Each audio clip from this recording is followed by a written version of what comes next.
मुंबई।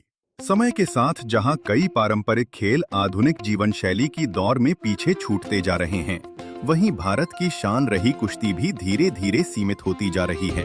कभी गांव-गांव में गूंजने वाले अखाड़े आज महानगरों में लगभग नदारद हैं। नई पीढ़ी मोबाइल और आधुनिक खेलों की ओर बढ़ रही है, जिससे यह मिट्टी से जुड़ा खेल सिमटता जा रहा है।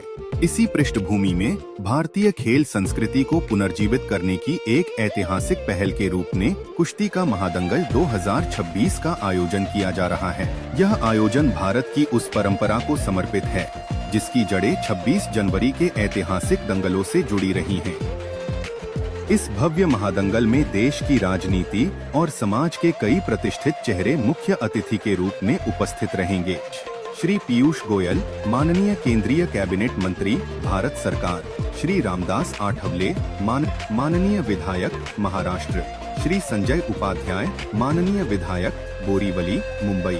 नहीं, कुश्ती के बारे में तो हमने बोला है कि भाई कुश्ती हमारा महाराष्ट्र का बहुत बड़ा पॉपुलर गेम है। गेम में मतलब कुश्ती से ताकत भी बढ़ती है, कॉन्फिडेंस आ जाता है, और कुश्ती जितना इतना मामूली काम नहीं होता है, क्योंकि सामने वाला भी पहलवान बहुत बड़ा उतना ही ताकतवर होता है। लेकिन ये कुश्ती तो हम लोग जिस तरह राजनीति में अभी ऐसा है कि नरेंद्र मोदी जी एक बहुत ही ताकतवर पहलवान है राजनीति के, और मतलब उनके सामने कोई पहलवान नहीं टिक रहा है, क्योंकि नरेंद्र मोदी साहब के साथ मैं हूँ, अनेक लोग हमारे हैं।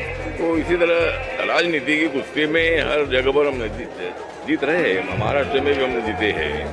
तो कुश्ती के लिए जो भी मतलब मदद चाहिए, नरसिंह फाउंडेशन की तरफ से जो आज ये शुरुआत की है, 26 जनवरी को, हर 26 जनवरी को ये प्रोग्राम होना चाहिए। उसके लिए राज्य सरकार की, भारत सरकार की जो भी मदद चाहिए, इससे भी बड़ा और भी मतलब लाखों की संख्या में लोग आना चाहिए। जिस तरह मैंने कहा, खासबाग मैदान में कोल्हापुर में देखा है कि वहाँ मतलब बीच में वो अखाड़ा है, और पूरा मतलब स्टेडियम ऐसा है कि वहाँ लाखों की संख्या में लोग होते हैं। तो आज तो एक कांदिवली के परिसर में ये हो रहा है, इसमें भी हजारों लोग ही है।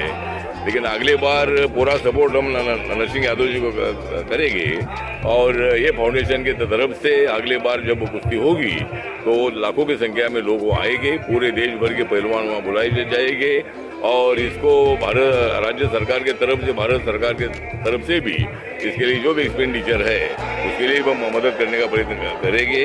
तो इसी तरह मतलब कुश्ती को प्रोत्साहित करने की आवश्यकता है, युवाओं को कुश्ती की तरफ ध्यान देने की आवश्यकता है। ये परंपरागत महाराष्ट्र का एक गेम है, उधर हरियाणा का भी है, कि पंजाब का है, दिल्ली का है, यूपी का है। ऐसे राज्यों में कुश्ती ज़्यादा खेली जाती है। इसी तरह कुश्ती को मतलब भूलना ठीक नहीं है। कुश्ती से मतलब पहलवान एक्सरसाइज करता है, अपनी बॉडी एकदम अच्छी बनाता है, और उसके लिए दवा की कोई आवश्यकता नहीं। एक्सरसाइज ही दवा होती है, कुश्ती यही अपनी दवा होती है। इसीलिए कुश्ती हमेशा खेलते रहना चाहिए, ऐसा मुझे लगता है। मैंने तो कुश्ती खेली है। मैं तो जब मैं स्कूल में पढ़ता था तब मैं कुश्ती खेलता ही था, और मैं अगर कुश्ती खेलता रहता था तो शायद मैं मंत्री नहीं बनता था। इसीलिए मैंने सोचकर कुश्ती बीच में छोड़ दी, और मैं राजनीति में आया, और मुझे यहाँ मेंबर ऑफ पार्लियामेंट बनने का मौका मिला, और मंत्री बनने का भी मौका मिला है। इसी तरह कुश्ती के बारे में मुझे हमेशा मतलब रिस्पेक्ट रहा है, उसके अट्रैक्शन रहा है। मुंबई में पहले 26 जनवरी को कुश्ती का आयोजन होता था, धीरे धीरे वो प्रथा विलुप्त हो गई थी। तो आज हमने ये प्रथा चालू की है, 26 जनवरी को हम कुश्ती का आयोजन कर रहे हैं। और इसमें जैसे कि रामदास आठवले जी हैं, हमारे केंद्रीय मंत्री साहब, और संजय उपाध्याय साहब हैं, ऐसे बहुत सभी लोगों का आशीर्वाद प्राप्त हो रहा है। तो इससे यहाँ की जनता भी काफ़ी भरपूर मात्रा में, जो भी यहाँ हैं दर्शक, जो पहलवानी जिनके खून में है, जिनको पसंद है, सभी लोग यहाँ आए हैं। यहाँ महाराष्ट्र, यूपी और पंजाब, हरियाणा के पहलवान, जो टॉप के पहलवान हैं, जो केसरी हैं अपने अपने स्टेट में, वो यहाँ के कुश्ती खेल रहे हैं, जिससे कुश्ती को हम बढ़ावा देने के लिए आयोजन किए हैं। आने वाले टाइम में इसी कुश्ती को देखते हुए यहाँ के बच्चे, मैं चाहता हूँ कि कुश्ती में आएँ और आगे चल के स्टेट का, नेशनल का और इंटरनेशनल पे हमें ओलंपिक्स में मेडल जीते, ये मेरी कामना है। नरसिंह दंगल लीग ये हिट रहा है, एक नंबर रहा है। लेकिन एक बात तय है, मुकाबला कहीं का भी हो, मैदान कोई भी हो, हमारे रामदास आठवले एक नंबर पहलवान है। उन्होंने यहाँ भी लोगों का दिल जीता, पार्लियामेंट में भी जीते और सभाओं में भी जीते।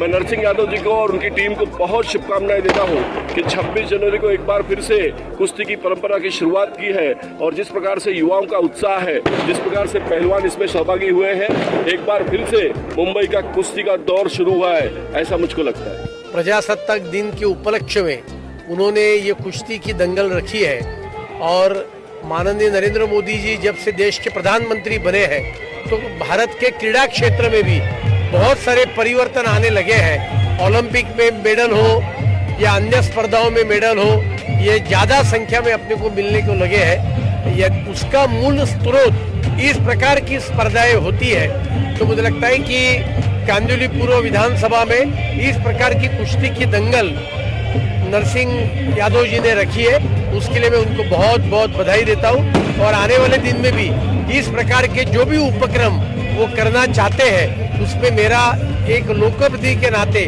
जो भी योगदान होगा वो योगदान मैं करने का प्रयास करते रहूंगा।